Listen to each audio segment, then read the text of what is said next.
Today, we have three unique soldiers, three very special soldiers.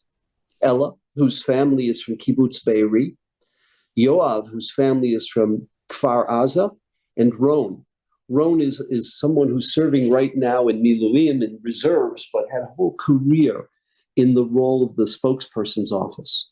Together with Ella and Yoav, they're the ones who are communicating to the world through the Dovrei Tzahal, through the spokesperson's office, what happened, what it's like for families, that their lives were ruined, that will never be the same.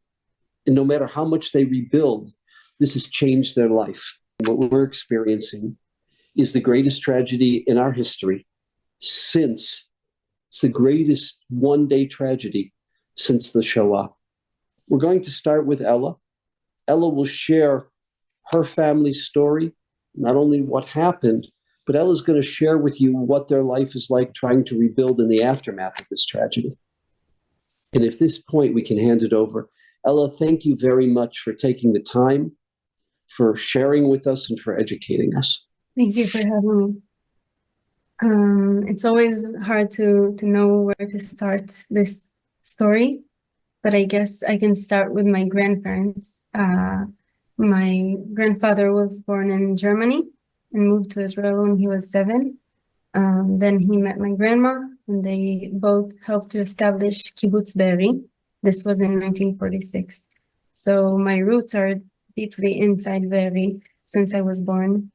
My dad and his siblings grew up there. My dad ended up moving to central Israel, to Tel Aviv, when he was younger. So I was born in Tel Aviv, but Be'eri was always kind of a second home to me. And this is where the connection to my part as a soldier comes to my personal story. Because on October 7th, I lost a lot of people from my family. And it took a lot of time to also understand what happened to each member of the family. I believe only about 2 weeks after October 7th, we got the full picture. And we got the information about 4 members of my family being murdered and other 7 being kidnapped. Right now, I can happily say that 6 of the 7 were returned during the operational pause, the hostage deal that was last November. But unfortunately, my cousin, Tal Shoam, is still being held captive over 300 days. So this is my situation right now. I think it took me about 3 months to even get closer to the south of Israel to see with my own eyes what happened. But once I was there, I understood that I can't be silent, and I have to tell the story. And I have an opportunity because of my part in the IDF inside the spokesperson unit. I have the chance to talk to people and to let people know and see with their own eyes what happened to my family and to 1,200 people on that day. So this is where I'm at right now. Ella, if you're allowed to, can you share with us how your families had to deal with this?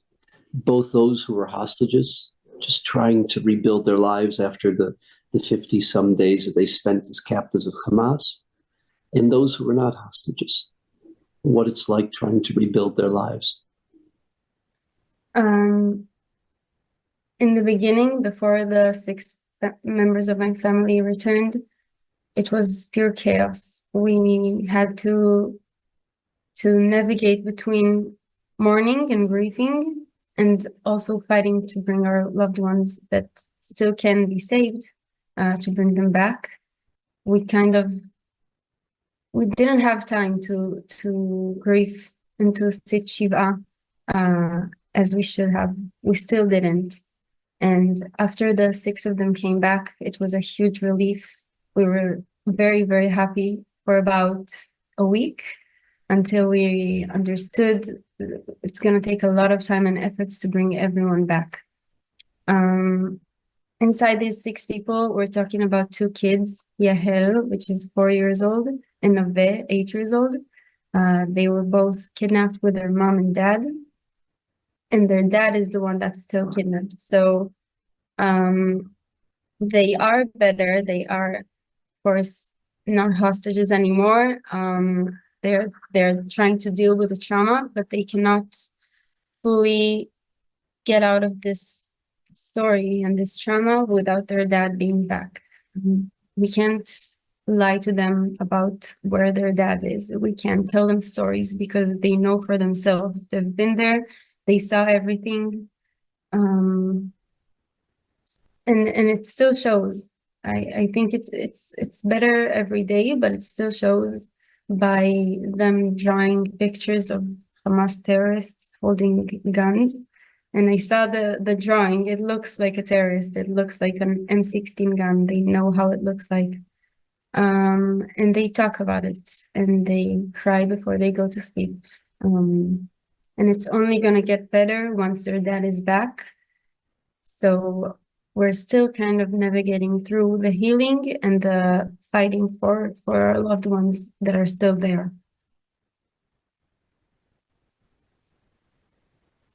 Ella, would you share with us and I'm going to phrase it, and if it's phrased wrong, please rephrase this. Your family has not had a chance because of the terrible destruction, physical destruction at Beirut, to reestablish themselves. You know, when somebody goes through something, if they can go back to the home which is theirs, they can start to have a certain sense of normalcy in their life. Rebuild that normalcy routine is very important. Your family members right now are still refugees. In that sense of, we say in English, displacement. Can you describe that to us and the challenges of that? So this was kind of another challenge when they came back. We didn't really know where they're gonna live because the kibbutz is totally destroyed. And these are people that live there their whole lives. They don't know anything else. So eventually we got a house in Herzliya, which is in central Israel. And they stayed there until now. Still trying to get used to this surreal reality. But yeah, they're living in a foreign home, which doesn't really feel like a home. And when we talk to them about moving back to Be'eri, it's a very sensitive thing because at the beginning, they didn't want to even hear about it. They couldn't imagine themselves going back. And that's also a conversation we're having as a kibbutz. How do we move on? Do we destroy everything that was ruined and build a new kibbutz? Do we keep everything as it is so we don't forget? People don't want to live inside a memorial, but also we can't just forget about everything.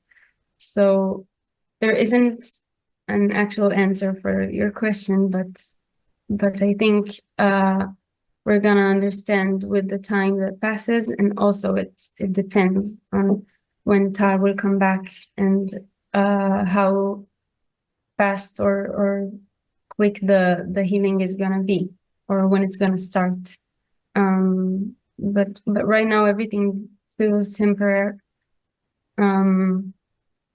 They're just sleeping at the house so they have a place to sleep, but it's not a home, and I don't think anywhere feels like a home to them right now. Does your family have possessions that we all cherish? Family pictures, picture albums of the ancestors. Was there anything that could be saved or taken from Be'eri, or were all their possessions destroyed? In our family's case, I think almost nothing was left.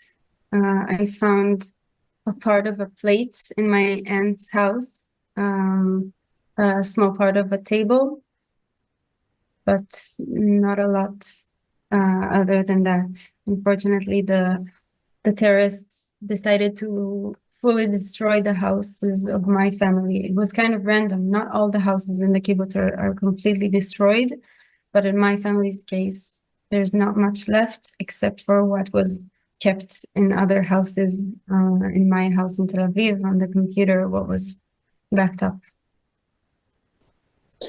And I'd like you to please add to what I'm going to say right now. For the context of our listeners, in the past, we've had members of Be'eri.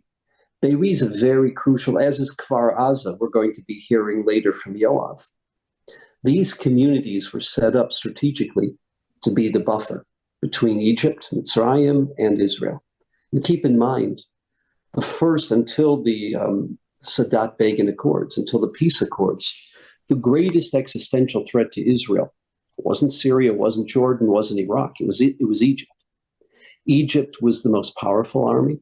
Egypt, in the case of 67, they had 500 brand new Soviet MiG jets. They had 1,700 brand new Soviet tanks, not to mention thousands of other tanks and jets. The real threat was Egypt. And from day one, before Hakamat Medina, before Israel was established, these communities, we have a phrase in English, you got to be tough to live on a border town. You see that in the Mishnah and the Gemara. There's special standards for people living in a border town that wouldn't necessarily apply to other communities because of the challenges that they're facing. And that's who Be'eri is. That's who Kfar Aza is.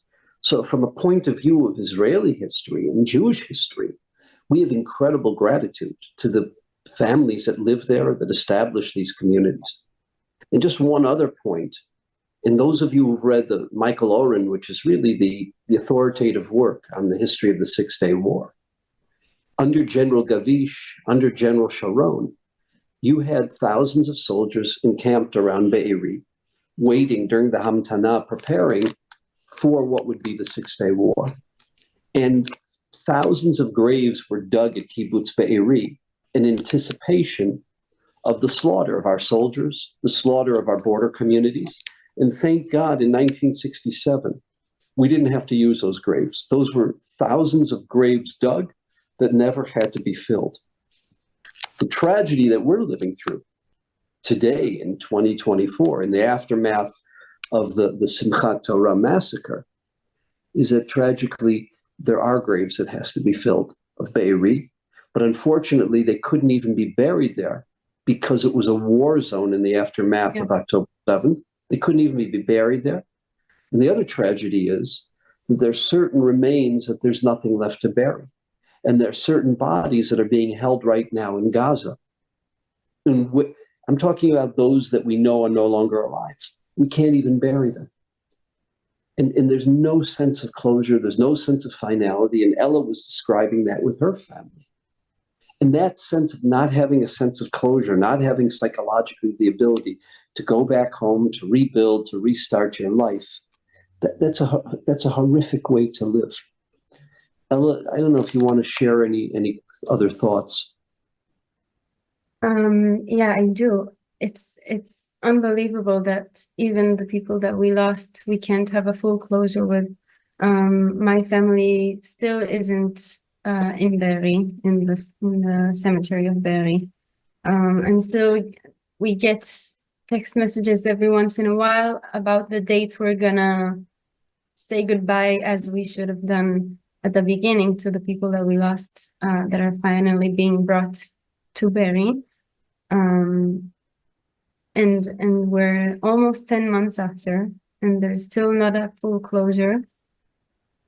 And the number keeps getting bigger and bigger, whether we're talking about the hostages that died while in captivity, or the people that we lost on October 7th and are still not back in Be'eri. We're so far away from ending this thing, which makes it hard to be optimistic and hopeful. So we have to find the good things with each other to survive and to stay strong and to make a better reality as soon as possible. Yeah. Ella, thank you. Thank you very much. Thank you. We're now going to turn over to Ron. And again, I want to say that we had a mission just a couple of weeks ago where Ron led us through Kfar Aza. And Ron had this ability to share with us the lives, the meaning of the various members that were lost in Kibbutz Kfar Aza. And Kibbutz Kfar Aza, as Ron will describe to you, it wasn't just one type of person. There were many, I would call them micro communities there. And Rome, you yourself had completed your tour of duty in Dovrei Tzahal, and right now you're functioning in Miluim. Is that correct? Yeah, I finished my service in 2016, and on the day of October 7, I called in again, and I'm in reserve since then. During trying to tell the world what happened on October 7 in the Gaza envelope, in the communities around the Gaza envelope, in the 22 communities who were affected from Hamas attack on October 7. What do you do in your private life? You've been out of the army since 2016. Tell us a little bit about yourself. So I served 2 years in the Washington Embassy, in the Israeli Embassy in Washington, D.C. And then I came back, studied law and communication in the Hebrew University, took my internship. And actually, when the war started, I was supposed to take my bar exams to be a lawyer in Israel. And I only took it during the war, during Miluim, during those times. And now I'm officially a lawyer in Israel, but that was a rough time to do that with the duty service and when everything started. So for the last 10 months, you've really been focused as a soldier, really telling the story of what happened on 10/7, as well as telling the story of what's happening during this war. Yeah, I decided to leave everything behind and to focus on that, because I felt that is my responsibility to try to use any of my tools that I gained to do everything that I could to make the world know. Because I really, really believe that everyone should be aware and recognize what happened on October 7, what Hamas did on October 7, the atrocities that they did there, that the human mind cannot fully comprehend. So this is what I'm doing since then, and I'm trying to make every person know that and see what happened. So I really am thankful that I had the opportunity to meet Ella and Yoav during this service. And actually, their families are from the two biggest, largest kibbutzim in the Gaza envelope. Be'eri had 1,200 people, and Kibbutz Kfar Aza 960 people who lived there before October 7. And around 10% of their population were either kidnapped or murdered during the attack on October 7, during Simchat Torah massacre.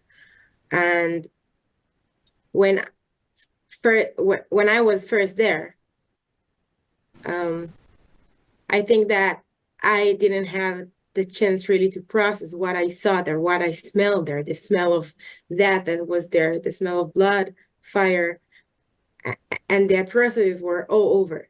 And this was at the first weeks, months of the war. We're now 10 months after October 7, and it doesn't get easier every time that we are there. So Kibbutz Kfar Aza was established in 1956, and as I said before, 960 people lived there. On October 7, 64 were murdered and 19 were kidnapped from the kibbutz. 5 out of those 19 that were kidnapped are still in Hamas captivity until this day. Most of them were, 4 out of 5 were kidnapped from their houses, their apartments in the young generation neighborhood. This is where all the young people of the kibbutz, the next generation, what was supposed to be the next people who will establish a family and a house inside a kibbutz. This was the neighborhood that was attacked and was destroyed the most. Most of the people there either murdered or kidnapped. Ron, for those who have not been Yeah. to Kfar Aza, could you describe for us, that how they built that special neighborhood for young people? What's the whole idea? That neighborhood was the closest to the Gaza border. Just describe that for a sense from the kibbutz's perspective, from the person, the kind of person that would want to move there and what they were doing. If you could paint that picture for our viewers. Yeah, so in every kibbutz, actually, when you reach the age 18, you have the opportunity to leave your parents' house and to move into the young generation neighborhood of the kibbutz. In every kibbutz, it's built kind of differently, but it has the same purpose: to start their own life, try to take responsibility of their life, and try to dream there and to think what they're going to do. They're coming back from the army, from school. Either they're students or worked in the factories of the kibbutz.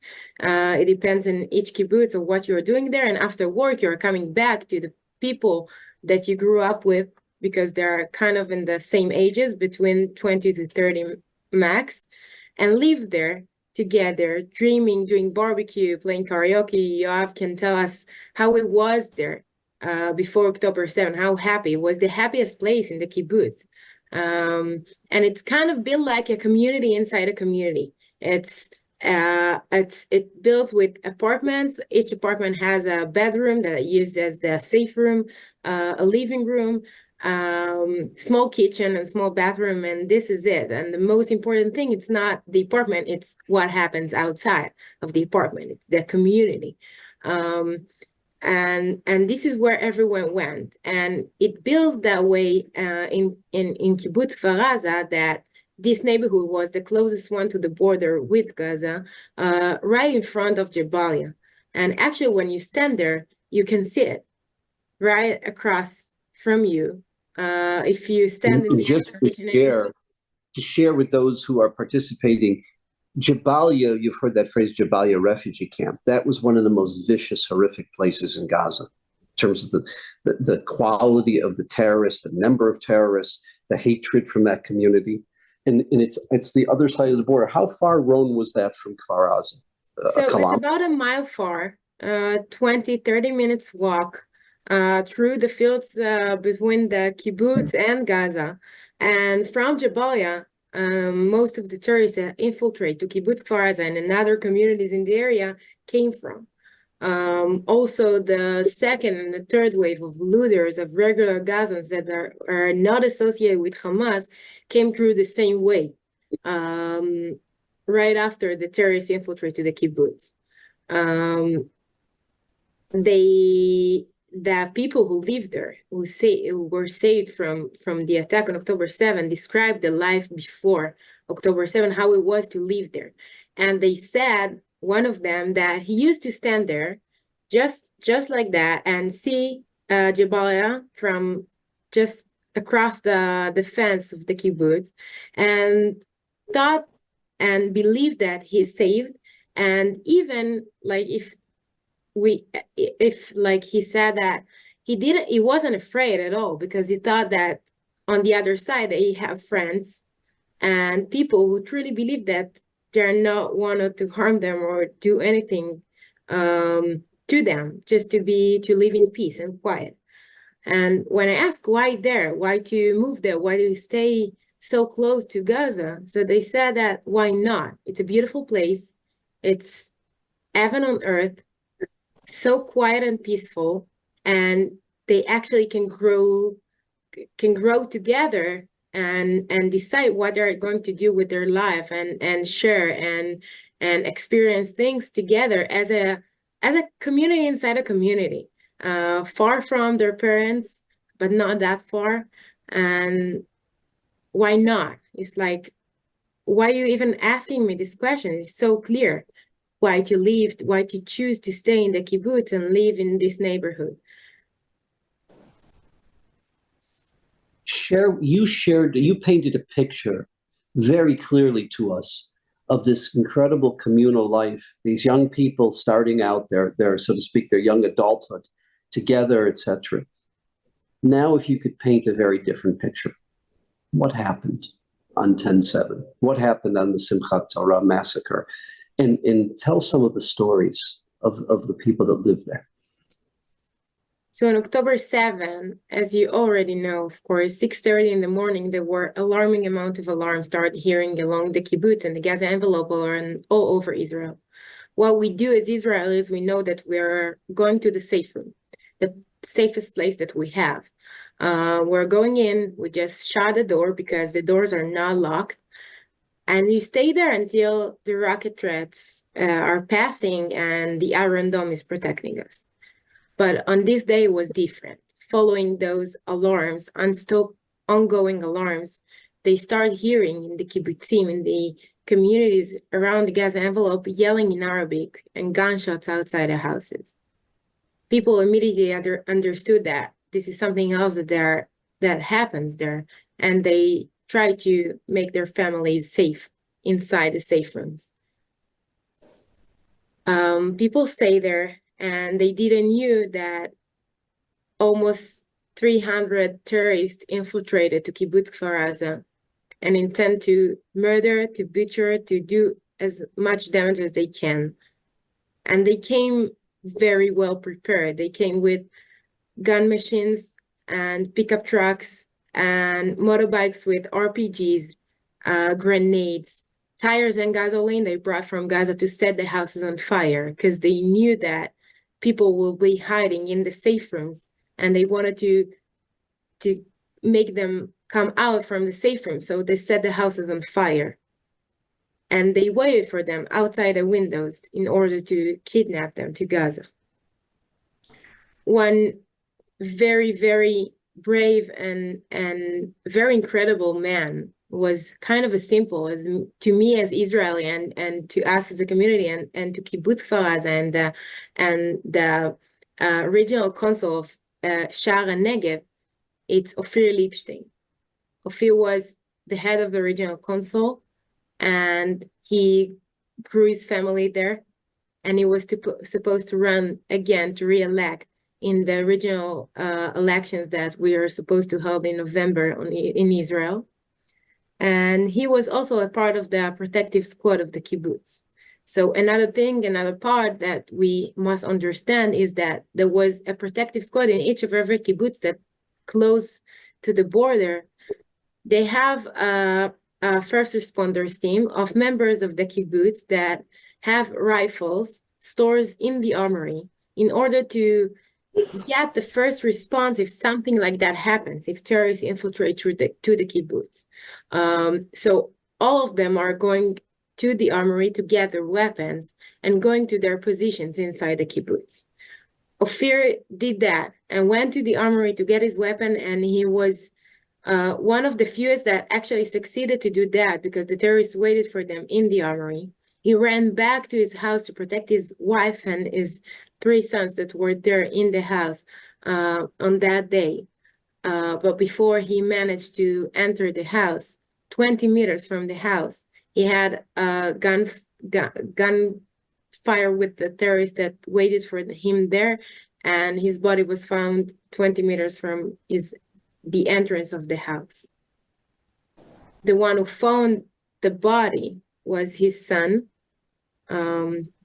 that didn't understood why dad is not coming back home, and he saw that he's 20 meters from the house, is not coming back. He decided to go out to see what happened, to look for him, and he saw his body, took the rifle, and went back to defend his mom and his siblings. What they didn't knew at the time that Vered, Ophir's wife, mother, Bilha, was already murdered in the morning of the attack. And their son, Nitzan, the 4th son, was also murdered in the Young Generation neighborhood. And Neta, the nephew of Vered, jumped on a grenade to save his fiance, while the terrorists threw grenades inside the houses in order to murder as much as they can. He jumped on a grenade to save her. So they lost 4 members from the family, 3 generations from the same family, and it's only one family, one family story in one kibbutz, in one community were attacked. And if I can show with you what kind of people they were. It's not a coincidence that Ophir was that person, or even Ella's aunts were that person who dedicated their life to make the world better. And it was something very common in the Gaza envelope citizens. It's not a coincidence that they chose to live there, chose to live under immediate rocket threats every day. Ophir dreamt about making peace. He believed in peace economy, and he wanted to make the Erez crossing the next Silicon Valley. He wanted to establish their Arazim in interdigital zone, and he was very, very far in the approvals, and then he got the financials to build it in order to make Gazans and Israelis work together to build a future for both of us. And this has happened to him and to his family, and he dedicated his life through peace. And it's not only him, it's you can see it all over. In Kibbutz Kfar Aza, family, the Kuch family used to make kites and fly them to Gaza as a peace gesture. They used to make kites, DIY, and put symbols, or they used to write on them peace, shalom, salam, come to the fence of the kibbutz as close as they can to Gaza and fly kites as a peace gesture to Gaza. And all the Kuch family, 5 members of the family, were murdered on that day. So the attack, Hamas chose to attack innocent civilians in their houses, but also as civilians, people who truly believed in peace, were seeking for peace, and did everything that they could in the world to make the world better, to make them believe the other side that peace can actually happen. And when I first got, as I said before, to the kibbutz, I had only one friend from Kibbutz Kfar Aza, all of my life, from the Gaza envelope. I'm originally from the center of Israel, and I met a middle-life friend that his sister and his brother-in-law were murdered on October 7th. And I can tell you that those meetings with the people of the Gaza envelope, of the kibbutzim, the communities where I attacked, were something that I will never forget. And I never thought that people like that are actually still alive in this world, in this mad world that truly believed in peace and did everything they could through peace, and believed that it could happen. They gave the Palestinians, the Gazan citizens, job opportunities inside the kibbutzim.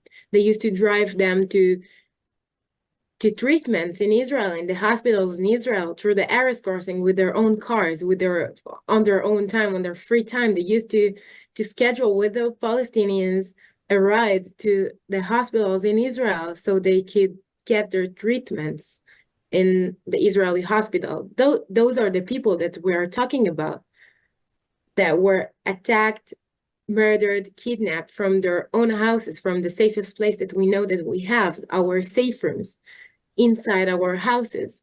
We have to understand that a safe room is another room in the house. It's supposed to protect us from rockets, from missiles that will be fired sometimes from Gaza. We know that. We prepared for that, but we weren't prepared for terrorists that standing outside our doorsteps trying to shoot us. Those safe rooms are not supposed to protect us from that. The doors of the safe rooms are not bulletproof. They have a safety mechanism, so you can easily get in and out from the safe room. If something happens, you cannot lock it. The safe room does not have a lock. People who thought out of the box on that day and managed somehow to lock those doors managed to save themselves from the terrorists that stood outside their doorsteps.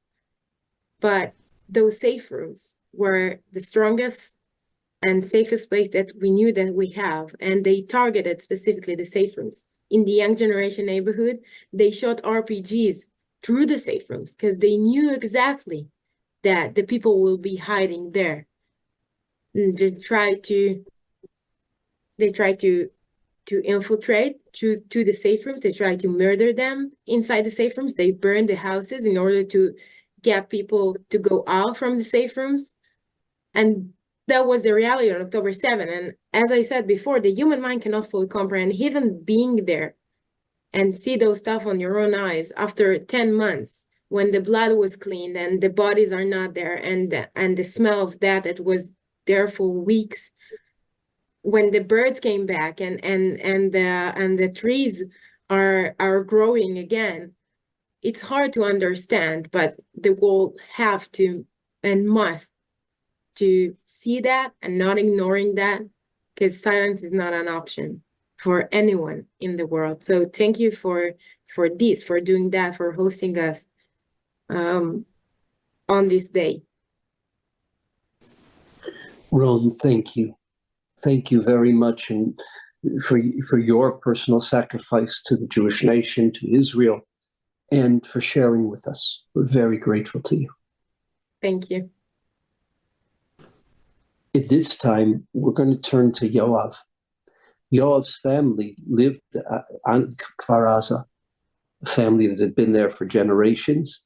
Yoav himself was a Nachal soldier. And during the war, he's now serving in Dovrei Tzahal in the spokesperson's unit, as is Ella, as is Ron. And we had the great honor of meeting Yoav. And Yoav took us through Kfar Aza together with Ron and Ella. Yoav, please, if you could share with us the story of your family. Yes, of course. First, thank you that you hosted us. Thank you very much. My story. In Yom Shishi, we make Shishi with my girlfriend. She lives in Be'er Sheva with her parents. And we wanted to go to Kfar Aza and sleep here. And before we start to go, a friend called me and asked me if I want to play with them a game. So I go to Lehavim to play. I back very, very late, so we stay to sleep in Be'er Sheva. 6:28 in Yom Shabbat, October 7, we wake up from the message. I see a lot of message about rocket to Israel, all to country. And I remember that I told to my girlfriend Ophir, I think it's the war start. They don't just shoot to the center. I sent a message to my mom and my dad. They said they in the safe room. And after 15 minutes, my mom go outside to walk with my dogs, and she hear Arabic and gunshot behind the bush. She ran to the back to home. She locked the door. She closed the window. She go to the safe room and tell to my dad, I think we have a terrorist in Kfar Aza. My dad said that it's not possible. It's from the border. It's not here. Maybe it's a helicopter. It's not happening here. After 25 minutes, terrorists start to shoot at my house. Try to open the door. Try to open the window of the safe room. My dad was on he locked the door of the safe room. It was like a fight between the terrorist and my dad. And in this time, I'm in Be'er Sheva with my girlfriend, try to connection with my parents. They don't answer. We lost connection with them for hours. And I'm trying open to Telegram and media to get information about my parents. They live, they kidnapped, what happened. My brother called me, tell me, be ready, maybe the parents murder. Be ready. After 5 hours, my mom sent a message that they live, they in the safe room, terrorists still try to open the door. and I tried to help from Be'er Sheva, and my sister also, my big sister Omer, she also been in Kfar Aza in the same day. She keep Shabbat for 4 months before October 7, so she don't open the phone when the attack start, and she don't answer to the call or the message. And we see in the WhatsApp group from a neighbor that is a terrorist inside the neighborhood of my sister. And I be sure that my sister Omer also murder. And she tell us after I see Omer, she tell us she wake up after 5 hours the attack start. She go outside. She don't open the phone. She think it's nothing. She go outside. She go to another neighbor. She knock on the door, and the neighbor of Vlada opened the door for Omer. And just after 5 hours, my sister sent a message that she in the safe room. And it was like forever for us, for my family, that my sister, she don't answer. And you know that terrorists inside the neighborhood, yeah, I'm sorry. After 22 hours, Yahalom saved my parents. 22 hours in the safe room without water or food. And also they turn off the air conditioner to not do a noise. After 22 hours, my parents, they walk to the gas station. It's 3 kilometers from my house. They walk with the soldiers. And I see my parents after 27 hours. In Sunday, it was very hard. We don't stop to cry.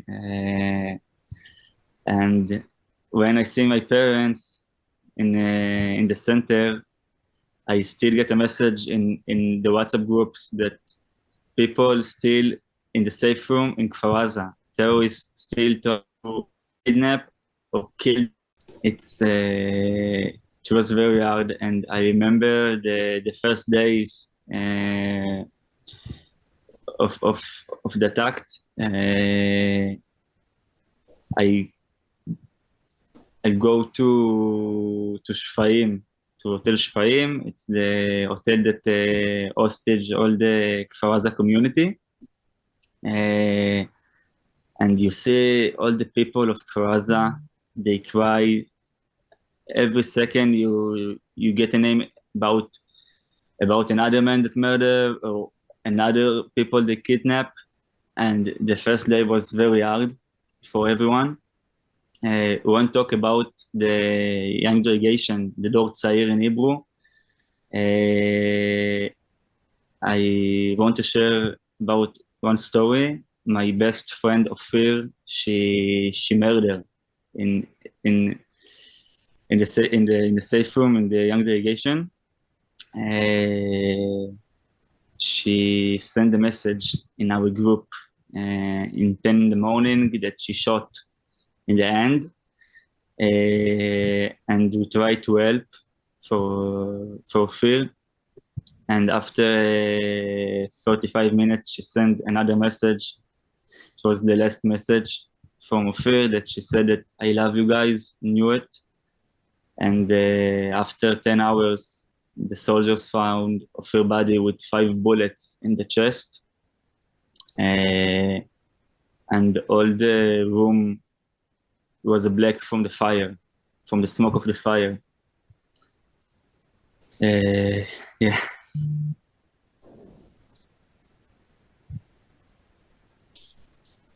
Yoav? Yeah. Your family right now, are they still in Shfayim? No, my parents, my family, we're now in Be'er Yaakov with my grandpa and my grandma. It's yeah, we have a private house that people give us to live here, not in the hotel. But all the community and all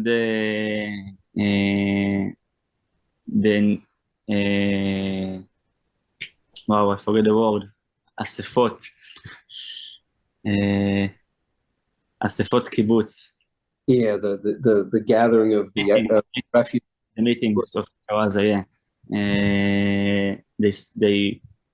They in Shfaim. So we go every day to Shfaim and see what happened to the community and what's gonna happen in the future.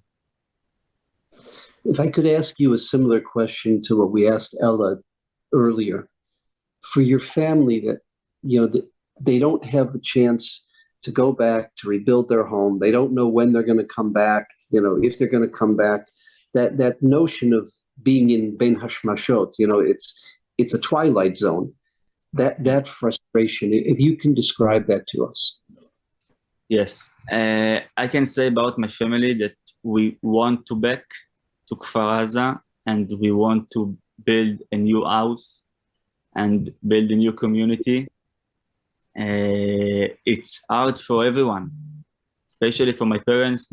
Because they be in the attack, they hear the sound of the gunshot, they hear the Arabic, and still now, when my parents go outside and someone knock the door very strong, my parents, they scared. Even the plants that we have in the sky, they scared. It's a trauma for my parents, and also for everyone in my community. Also for me, I don't think for us in the same day, but I have a trauma because the day, and all the community of Kfar Aza, we are try to fight on this. We have a lot of psychologim and people that help us. And I know a lot of people want to back to Kfar Aza, but I have a friend, they don't want to back because they can't. They lost a brother or mom or dad, and they can't to back to Kfar Aza. Yoav, I can't thank you enough for sharing this, the way that you and Ella described what your families are going through. And it's so painful to listen to it, because there's no nechama. People don't have their loved ones back. People don't have the bodies of their loved ones back who they know are deceased. They can't come to closure. They can't go back and rebuild their homes yet. It's so painful to hear this. And we as a Jewish people, and anyone who cares for any sense of morality, because not everyone listening and watching, not everyone is Jewish, but they're all moral people. They're all good people. And any human being who cares about just basic decency, when they hear what you said, what Ella said, what Ron said, and the lives, the beautiful lives that were just lost, that were destroyed, it just taken for no reason other than the fact that they were Jews, other than the fact that they lived in Israel. And we wish each and every one of your families a rebuilding, the ability to transcend and to heal from the PTSD, the ability to rebuild and restart those communities. Those were precious communities. The way that each of you spelled out just how significant, how important those communities are. I don't know if I'm using the right term, but we say Melach Haaretz. The people living, along the Otef Gaza, the Gaza circumference, incredibly good people, people with arachim, with great values, people with great midot, of real substance, healthy, good quality people. And it's a tragedy that we'll never overcome. It's a tragedy that the scar tissues for sure will remain with them, but will remain with the Jewish people throughout our history. And I know this was not easy for either of you, but we want to thank you for sharing, really for sharing with us and for sensitizing us to what those incredible Jews, those incredible Israelis have gone through. Would either any of you want to say any last remarks to us before we end?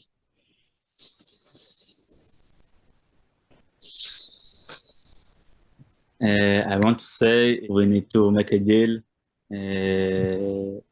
for these people that they can't say this because they hostage, and it's important for us and of Tal, the cousin of Ella, and my friend from my kibbutz. They need to back now.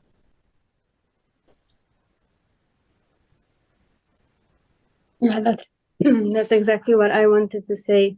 And if we're connecting to what we talked about, this is the only way we can recover, rebuild, and continue with our lives.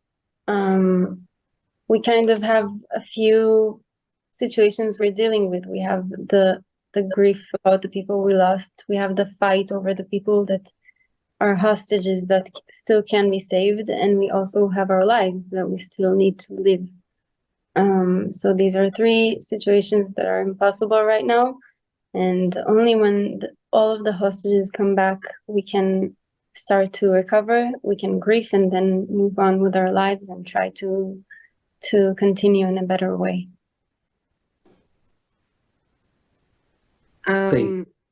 If I can share some thoughts that I have and some hope that we are the Israelis and the Jews all over, and we are strong people, and we will rise and we will rebuild, and children we will be running around the grasses of the kibbutzim and the communities around the Gaza envelope and in Israel as general. But as a land, you have first said that we cannot do it without our people here in Israel. When them being there in Gaza, still in Hamas captivity, it's something that has to be solved somehow. But we will be rebuilt, and we will be a great country again, and I'm sure of that. We just have to bring them back home as soon as possible. It's been 10 months that our people, our brothers and sisters, are not here, and I want to thank you again for the opportunity to talk about our friends, family, our precious people that cannot share these stories, or that they've been through hell and they cannot be here to talk about it. And again, thank you for the opportunity to do that, and thank you for the support. We feel it miles away. We feel it, and it's not, as you said before, it's not only the Jews. It's something that should concern the world. What happened on October 7, and should concern the West world. Like, it wasn't only against the Jews; it was the Philippines workers that were murdered brutally. The Thai workers, was dog that shot on that day. They came to do as much damages and as much murder and the biggest atrocities they can make on that day. So the support that we feel from all over the world, from miles away, it's very important to us, and this is what giving us the strength to do that, to fight for the people that we love and to rebuild again. So thank you. To Ella, to Ron, to Yoav, thank you. And the world, no one can walk in the shoes of your relatives. No one can walk in the shoes of the people of Kfar Aza and Be'eri. But the world, there are people out there who care. There are Jews, there are Christians, there are Muslims, there are people all over the world that have a sense of a moral compass. Unfortunately, you don't see that in the media. Unfortunately, you don't see that on the campuses. But there are people out there with a moral compass who know that this is evil, and who can only appreciate to a small degree the incredible sacrifice of the people of Be'eri, the incredible sacrifice of the soldiers, the incredible sacrifice of the people of Kfar Aza. and we thank you. We thank you for your time.